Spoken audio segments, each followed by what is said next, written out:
दुनिया का कितना भी दरिद्र व्यक्ति हो, चाहे दुनिया का कोई व्यक्ति ऐसा हो जिसका कभी व्यापार चलता ही नहीं हो, उसने 50 बार बदल के देख लिया, फैक्ट्री चली नहीं रही, जिस काम को करने के लिए जाते हैं वो काम टल जाता है, आज की जगह कल, कल की जगह परसों, परसों की जगह नरसों, काम होता ही नहीं। बेटा बेटी का संबंध करने जा रहे हैं पर हो ही नहीं रहा।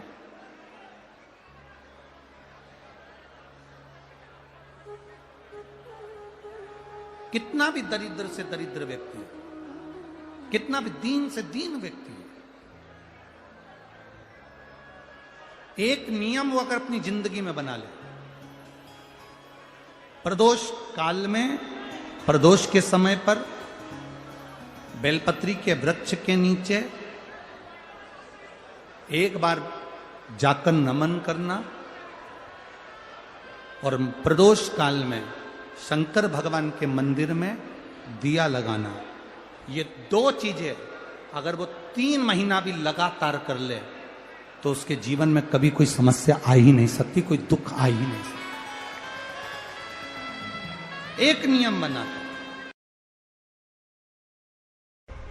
जब कोई कहते तुम्हारे जीवन में कष्ट ही कष्ट है, तब एक काम चालू करो, शिव की आराधना।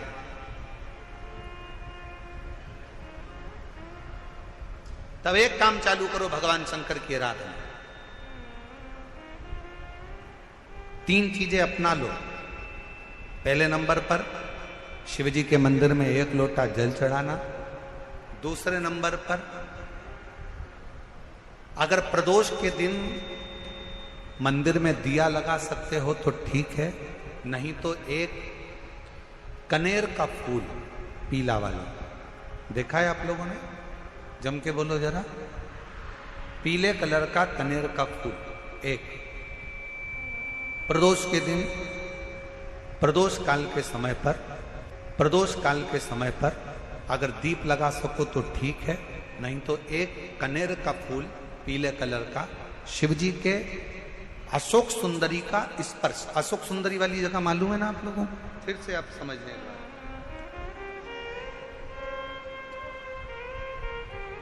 ये शिवलिंग, जलाधारी, ये चरण, राइट में गणेश जी, लेफ्ट में कार्तिकेय जी, मध्य भाग में जो एक मोटी सी लाइन होती है वो अशोक सुंदरी का स्थान होता है। जहां पर शिवलिंग रखा हुआ है ये पार्वती जी का हस्त कमल। शिवलिंग, शिवलिंग के ऊपर जो कलश में से एक एक बूंद पानी गिरता है वो शंकर जी की 5 लड़कियां, जया, विषहरा, श्यामली बारी, दौतली, देव। शिव जी के 6ठे नंबर की लड़की अशोक सुंदरी मध्य भाग में। जब एक कनेर का फूल प्रदोष के दिन, प्रदोष काल में अशोक सुंदरी वाली जगह पर स्पर्श कराकर शिव जी को समर्पित करना। 3 क्रम है, अगर बन सके तो करो। पहला 1 लोटा जल चढ़ाना। दूसरे नंबर पर अगर बहुत ज्यादा तकलीफ की जिंदगी चल रही हो, बहुत कष्टमय जीवन चल रहा हो और सब ने कह दिया कि तुम्हारी किस्मत में तो धक्के ही लिखे हैं, केवल आप धक्के ही खाओगे, तो एक कनेर का पुष्प प्रदोष के दिन, प्रदोष काल में अशोक सुंदरी का स्पर्श कराकर शिवलिंग पर चढ़ाओ। और बन सके प्रत्येक महीने शिवरात्रि आती है, जैसे कल शिवरात्रि है ऐसे हर महीने शिवरात्रि आती है। शिवरात्रि के दिन एक अक्षत, मात्र एक अक्षत, केवल एक चावल का दाना, एक दुर्वा के साथ शिव जी को समर्पित करना प्रारंभ करो। जिंदगी की कैसी भी तकलीफ होगी, मेरा शंकर भगवान उस तकलीफ को मिटाएगा। शिव की आराधना और दिल से बाबा को पुकारते रहो, श्री शिवाय नमस्तुभ्यं, श्री शिवाय नमस्तुभ्यं। और मेरी जीजियों, मेरे जीजाओं, मेरी बेटियों, बेटाओं, मेरी माताओं, एक बात और आपसे कहना चाहता हूं। जब आप पशुपतिनाथ का व्रत करो ना, पशुपति व्रत को अगर आप धारण करो, या सोमवार का व्रत करो, या शिवरात्रि का व्रत करो, या प्रदोष का व्रत करो, या आप शंकर जी के मंदिर में जाकर कोई उपास, कोई व्रत, कोई पूजन कर रहे हो ना, तो एक निवेदन और आज इस व्यासपीठ से करें आप लोगों के लिए। आपकी पूजन की थाली में सब कुछ है, सब कुछ। और जो आपके पास में बैठकर पूजन कर रही है, उसकी थाली में अगर कोई कमी रह गई है ना, तो शिव महापुराण ये भी कहती है कि शंकर के सामने बैठकर किसी की पूजन की थाली में भी कमी मत देखो। बन सके अपनी पूजन की थाली में से थोड़ा सा सामान उसकी थाली में रख दो। प्रयास करना कि वो कमी ना देखी जाए। अगर हम भगवान की साक्षी में भी अगर कमी देखेंगे तो हमारे जीवन में कमियां बढ़ती चली जाए। हम क्यों कमी? हे गुरुजी, हमारी टेम्परेरी नौकरी है, बहुत कष्ट में हम, क्या करें हम? कहीं मत जाओ, तुम्हारे नजदीक में जो शंकर का मंदिर है उस मंदिर में जाकर झाड़ू लगाना प्रारंभ कर दो। तुम्हारे शिव जी के मंदिर में कहीं पोछा लगाना प्रारंभ कर दो। तुम्हारे शंकर के मंदिर में थोड़ा सा चंदन घिसना प्रारंभ कर दो। नौकरी पर जाओ, ड्यूटी पर जाओ, बच्चों को संभालो, परिवार को संभालो, उसमें से थोड़ा सा समय शंकर जी को देना प्रारंभ करो। थोड़ा सा समय निकालना शिव जी के लिए, थोड़ा सा समय। ए गुरुजी, अभी मेरी तनख्वाह तो मात्र 8,000 रुपए मिलती है, प्राइवेट जॉब कर रहा हूं, परिवार बड़ा है, गुरुदेव दिल्ली जैसे शहर में रह रहा हूं, बहुत दुख का जीवन चल रहा है, क्या करूं?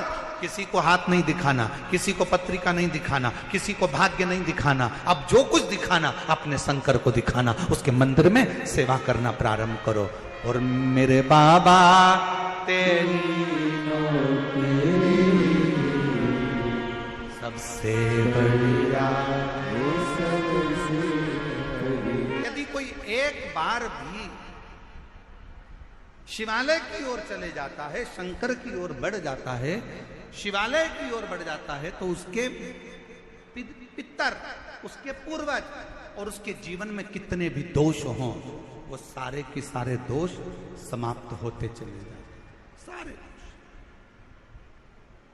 और शायद इसीलिए शिवजी पर चढ़ाया गया एक लोटा जल हमारे घर का पितृदोष हो चाहे अन्य दोष हो, वो भी समाप्त कर दे।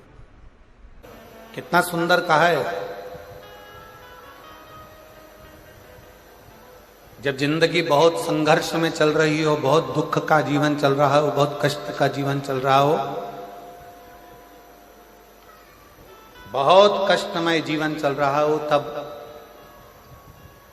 शमी के 5 पत्ते, शमी के 5 पत्ते,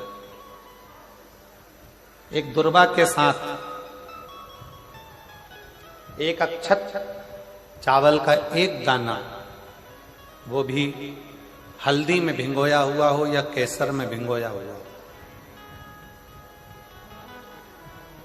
शमी पत्र 5, एक दुर्वा, एक चावल का दाना, जो दिल से, हृदय से बेलपत्री के वृक्ष के नीचे पार्थिव लिंग का निर्माण कर कर मट्टी का शिवलिंग बनाकर प्रदोष काल में, मतलब शाम के समय पर शिवलिंग बनाकर उस पे जल चढ़ाकर, जो ये 5 शमी का पत्र, एक दुर्वा और एक चावल का दाना, अपनी कामना कर कर, जो दुख चल रहा है, बाबा से विनय कर कर एक एक पत्ता जब समर्पित कर दे, फिर एक दुर्वा समर्पित कर दे, फिर एक चावल का दाना समर्पित कर दे और बाबा का वहीं पर पुनः विसर्जन कर दे, 3 महीना तो जाने दो, 15 दिन के अंदर वो दुख कटता जरूर है, चाहे कोई भी दुख,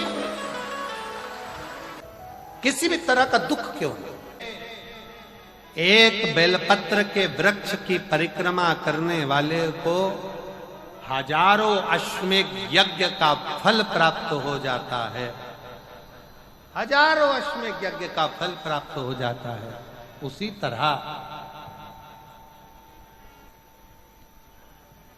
तरह एक पार्थिव लिंग का निर्माण करने वाले को, मिट्टी का शिवलिंग का निर्माण कर कर पूजन करने वालों को 12 ज्योतिर्लिंग के शिवलिंग के दर्शन का पुण्य फल प्राप्त। बहुत ध्यान लगाकर सुनिएगा। एक बेलपत्री और उस बेलपत्री में एक चंदन की बिंदी और एक अक्षत का दाना मात्र रखकर भी अगर शिवालय पर चढ़ा दी जाती है, एक बेलपत्री, एक चंदन का बिंदी, और चंदन फिर निवेदन करेंगे। आज के जमाने में तुम लोग सब घिसा घिसाया, पड़ा पड़ाया, डब्बी का सामान ले लेकर, वो नहीं, चंदन की मुठिया रखो, थोड़ा सा भी घिसो, जरा सा भी घिसो, उसकी एक बिंदी और एक चावल का दाना। जब हम भगवान देवाधिदेव महादेव को समर्पित करते हैं, अपनी कामना कर कर समर्पित करते हैं, तो निश्चितता है, पुराण की कथा कहती है, शंकर भगवान उसका फल शीघ्र प्रदान कर देते हैं। भले आपने कुछ करा ना करा, उसका फल तुम्हें मिल जाए। में जाना, लोटा भरकर जल समर्पित करना, और कभी तुम्हारे जीवन में अगर तुमको लग रहा है कि मैं दुखों से पीछा छूट ही नहीं रहा, तब उस जगह पर बेलपत्री के मध्य भाग में पीला चंदन, ये जो पत्ती है और ये 2 पत्ती हैं, ये बड़ी पत्ती और ये बीच की जो 2 पत्ती हैं, इसके बीच में जो डंडी का भाग रहता है,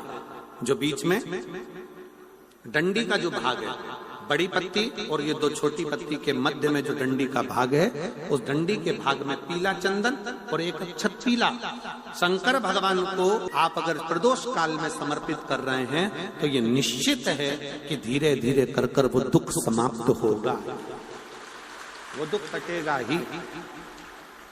प्रगत वर्णन किया गया शंकर भगवान की आराधना में, शिव की आराधना में, जब तुम्हें लगता है कि तुम्हारा व्यापार नहीं चल रहा, कोई तुम्हें धोखा दे रहा है, लक्ष्मी नहीं आ रही, बहुत चिंता में पड़े हुए हो, बहुत टेंशन में जिंदगी चल रही है, बहुत बीमारियां तुमको घेर ली है और चारों तरफ अंधेरा ही अंधेरा नजर आ रहा है, तुमने विचार करा अब मैं तो मर जाऊं तो अच्छा, मैं सुसाइड कर लूं तो अच्छा, मैं मर जाऊं तो अच्छा, तो मरने से पहले एक काम कर कर देखना, शंकर भगवान की आराधना कर कर देखना, शिव पर एक लोटा जल चढ़ा कर देखना, और ज्यादा चिंता, ज्यादा टेंशन हो तो बेलपत्री के जड़ को घिसकर उसका चंदन बनाकर शंकर को लेपन कर कर उसकी भी आराधना कर कर देखना कि बेल चंदन का फल क्या।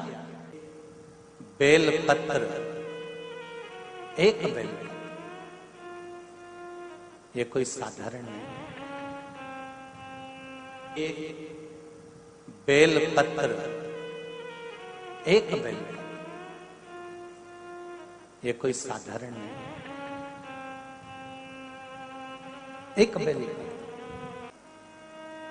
इसकी नीचे की डंडी से लेकर ये 2 पत्तियां जहां लगी हैं, और 2 पत्ती से लेकर ये बीच की जो पत्ती है उसमें जो गैप है, उसमें जो जगह है, दिख रही है आपको?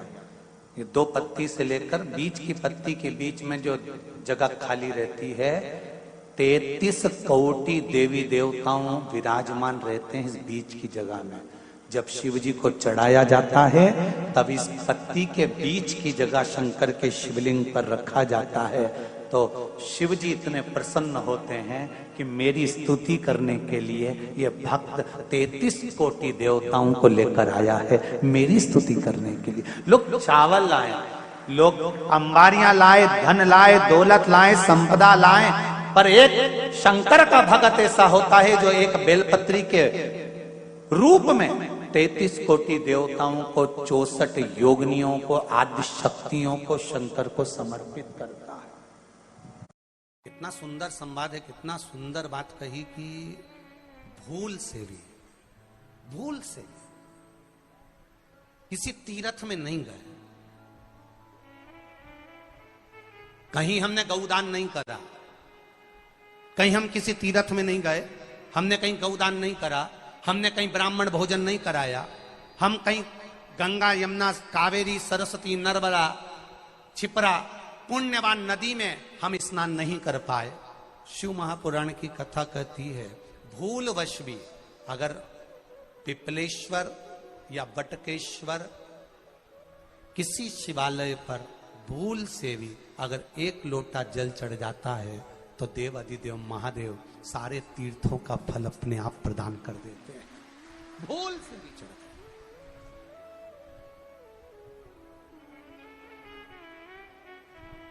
एकांतेश्वर महादेव किसी तीर्थ में नहीं गए,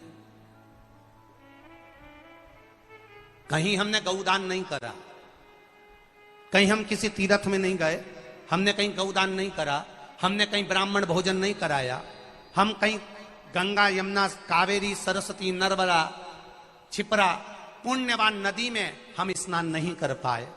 शिव महापुराण की कथा कहती है भूलवश भी अगर पिपलेश्वर या बटकेश्वर किसी शिवालय पर भूल से भी अगर एक लोटा जल चढ़ जाता है तो देव अधिदेव महादेव सारे तीर्थों का फल अपने आप प्रदान कर देते हैं।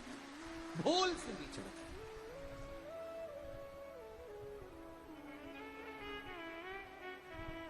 एकांतेश्वर महादेव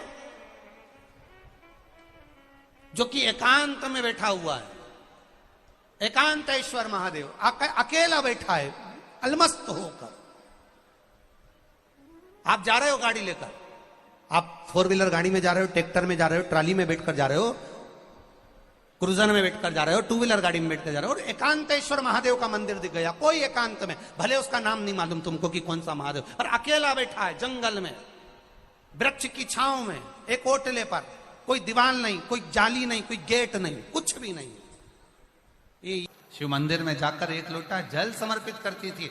और शास्त्र कहता है कि शंकर के मंदिर में अगर एक लोटा जल कोई एक परिवार का व्यक्ति भी समर्पित कर रहा है तो समझ लेना कि वो अपनी 71 पीढ़ी को पार लगा रहा है। वो अकेला नहीं, 71 पीढ़ी को पार लगा रहा है। शिव महापुराण की कथा कहती है जब बच्चा गर्भ में आता है, माता के गर्भ में जब संतान आती है और माता के गर्भ में जब संतान रहती है, उस 9 महीने में स्त्री नारी अगर कहीं शंकर के मंदिर के सामने से निकल जाए, या शिवालय का जल स्त्री को मिला हो, या शंकर भगवान का कोई प्रसाद, या शंकर भगवान का कोई नाम जाप, या शंकर भगवान का कोई मंत्र जाप उस स्त्री के कानों में पहुंच जाए, तो जो गर्भ में बच्चा होता है वो बच्चा शंकर की कथा तक या शिवालय तक उसको बिना बोले ही वो अपने आप चला ही जाता है, पहुंच ही जाता है।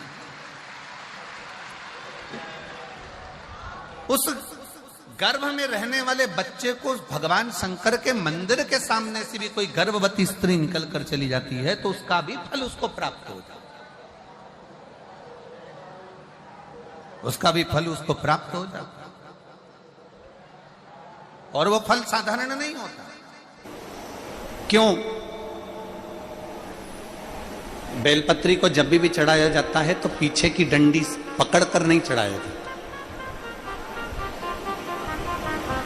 बेलपत्री को चढ़ाने के लिए मध्य भाग को, जैसे यह बेलपत्र होता है तो इसका मध्य की जो डंडी होती है, मध्य भाग होता है बेलपत्री का, तब मध्य भाग को पकड़कर हम भगवान शंकर को बेलपत्र समर्पित करते हैं। कोई भी बेलपत्र ऐसे नहीं चढ़ाता कि डंडी पकड़ के चढ़ा दिया, फिर पीछे की डंडी पकड़ के चढ़ा दिया, फिर पीछे की डंडी पकड़ के चढ़ा दिया, फिर डंडी पकड़ा फिर चढ़ा दिया ना। मेरे देवादिदेव महादेव को जब भी बेलपत्र चढ़ाया जाता है तो मध्य भाग, पीछे की डंडी पकड़कर नहीं, मध्य भाग से भगवान शंकर को बेलपत्र समर्पित किया जाता। मध्य भाग से जब भी पकड़ेंगे तो मध्य भाग को पकड़कर बेलपत्र समर्पित करेंगे। क्यों?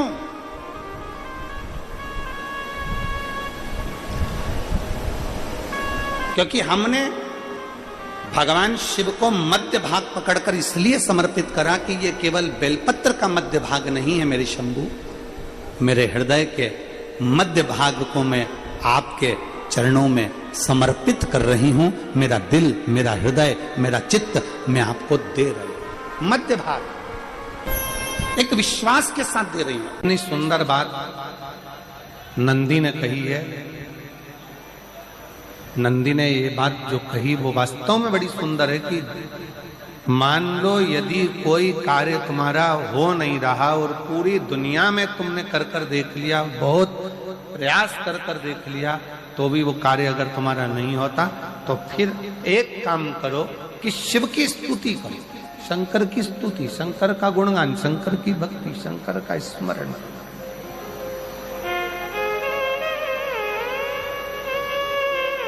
फिर शिव की स्तुति करिए, शंकर से विनय करिए, शंकर से निवेदन करिए, शंकर का गुणगान करिए।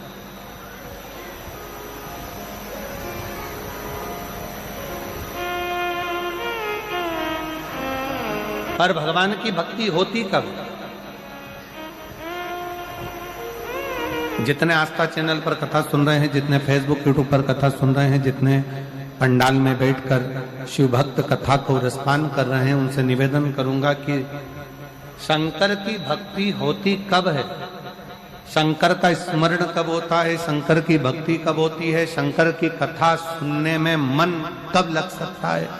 जब अपने भीतर की अभिमत्ता, अपने भीतर का अहम, अपने भीतर का अहंकार, अपने भीतर की आसक्ति, अपने भीतर का काम, अपने भीतर की तृष्णा जब दूर हो जाए, तो समझो कि आप शिव में मन लगा बैठे।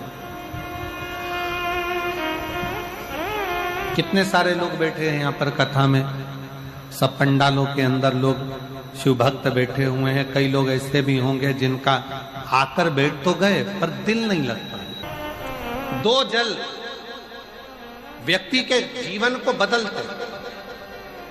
कितने जल? जम के बोलो जरा। दो जल। एक देवाधिदेव महादेव के लिए भरा गया एक लोटा जल, और दूसरा है स्वयं के लिए भरा गया एक लोटा जल।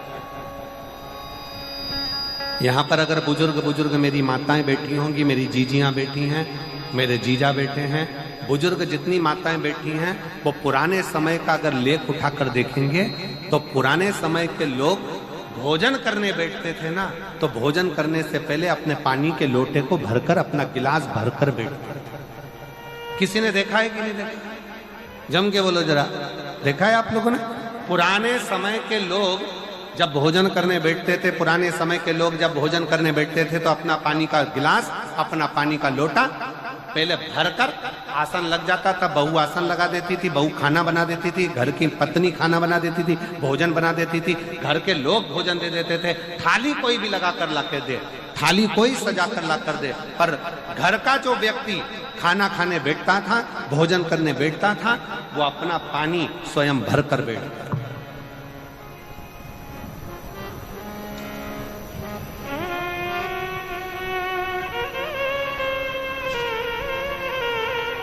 अब आज के जमाने में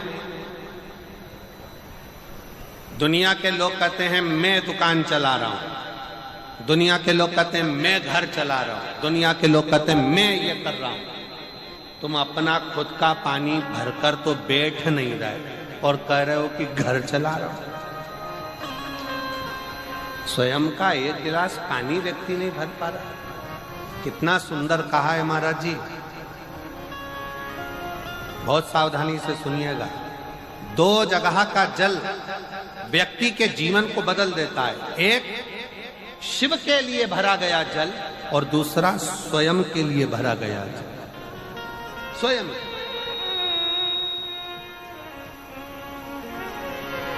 शंकर के मंदिर में जा रहे हो, एक लोटा जल अपने घर से भरकर लेकर चले जाओ, और अपने घर में जब तुम भोजन करने बैठ रहे हो, जब तुम रोटी खाने बैठ रहे हो, भोजन करने बैठ रहे हो, भोजन ग्रहण करने बैठ रहे हो, जब तुम भोजन को ग्रहण करने के लिए बैठ रहे हो, तब अपने घर में जब तुम भोजन ग्रहण करने बैठ रहे हो, तो एक लोटा जल या एक गिलास पानी भर कर बैठो। बहू अच्छी है, पानी भरेगी, मना नहीं है। बेटा अच्छा है, पानी भरेगा, मना नहीं है। पोता अच्छा है, पोती अच्छी है, नाती अच्छा है, पंती अच्छा है, घर में सब अच्छे। तुम्हारी पत्नी भी अच्छी है, तुम खाना खाओगे तो वो पानी ला कर दे देगी। तुम्हारी बहू भी अच्छी है, तुम भोजन करोगे तो वो पानी ला कर दे देगी। तुम्हारा परिवार का हर व्यक्ति अच्छा है, तुम्हारा कहना मानता है। तुम जिमने बैठोगे, भोजन करने बैठोगे तो वो पानी ला कर देगा। पर शिव पुराण की कथा कहती है, जो व्यक्ति भोजन करते समय अपना जल स्वयं भर कर बैठता है, उसकी जिंदगी में से 3 रोग समाप्त हो जाते हैं। कितने रोग समाप्त हो जाते हैं? 3। पहला, अपना जल स्वयं भर कर बैठने वाले के घुटने का कभी भी डॉक्टर उसके घुटने बदलने का बोलेगा ही नहीं, घुटना बदल ही नहीं सकता, स्वयं का जल भर कर बैठे। दूसरे नंबर पर, जिसकी रीढ़ की हड्डी में कमर से लेकर कंधे तक जिसकी हड्डी में दर्द होता हो, या जो सुबह सुबह सोकर उठता हो और उसके कंधे दुखते हो या पीठ दुखती हो। दूसरे नंबर का रीढ़ की हड्डी का दर्द। और तीसरे नंबर का डॉक्टर को दवाई खा खा कर परेशान हो गए और आधा सिर का रोग, भुकुटी, ये भौएं दुखती हो, सिर दुखता हो, ये कान के पास का दर्द होता हो, तो अपना भोजन करते समय अपना पानी स्वयं भर कर बैठो, आपको ये 3 रोग से मुक्ति अपने आप मिलना प्रारंभ हो, अपने आप। अब किसी ने कहा, गुरुजी पत्नी पानी लाकर देती है, पति पानी लाकर देता है, बेटा पानी लाकर देता है, बहू पानी लाकर देती है, पोता पोती पानी लाकर देते हैं, नाती पंती पानी लाकर देते हैं, नौकर लगे घर में वो पानी लाकर देते हैं, सेवादार लगे घर में वो पानी लाकर देते हैं, तो हमको पानी लाना क्यों जरूरी है?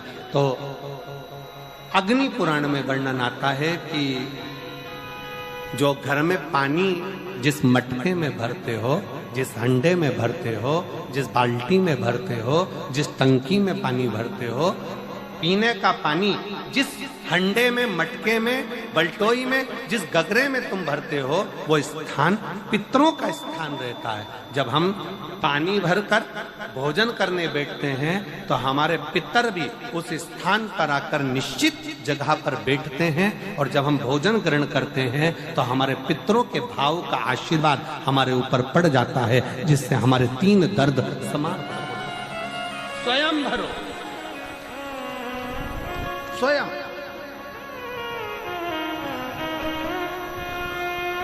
अब आज का जमाना इतना विचित्र है कि नौकर चाकर, परिवार, घर इतना बड़ा हो गया।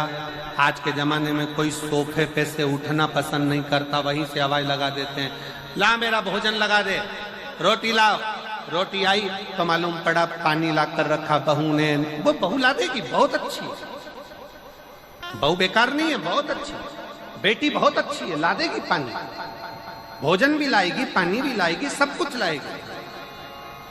पर पहला फर्ज अपना है, जब तक शरीर चले, पांव चले, हाथ पैर चले, और तुम पलंग पर नहीं पड़े हो, तुम्हारा शरीर अगर चल रहा है, तो पहले रसोई घर में जाओ, लोटा भर, लोटा नहीं भर सकते तो गिलास भरो, गिलास नहीं भर सकते तो थोड़ा सा कटोरी में पानी भरो, पर अपने पीने के लिए थोड़ा सा जल स्वयं के लिए लेकर आओ। वो जल इतना कारगर होगा कि तुम्हें रोग से निवारण करता चले जाएगा, रोग समाप्त करता चलेगा।